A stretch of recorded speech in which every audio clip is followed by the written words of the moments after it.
Mike Weinle here. I'm the owner of Weinle Motorsports. I want to show you one of the more popular heads that we have. It's a profiler.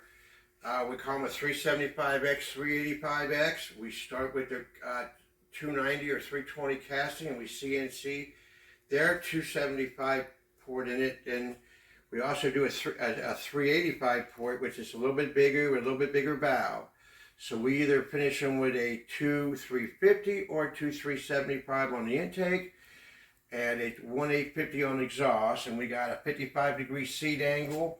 We use a 5-angle 30 cutter. The exhaust is radius.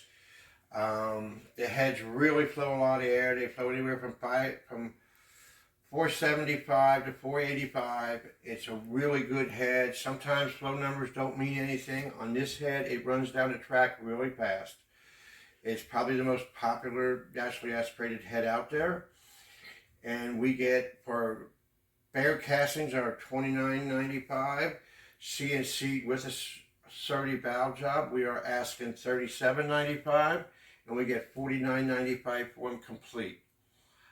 Any questions, call Mike, and I'll be more than happy to answer any questions. We can put a 2-400 intake valve in it, and we can also put a 2-300. So the valve size can be changed to your engine combination. So just give us a call and actually ask for Mike.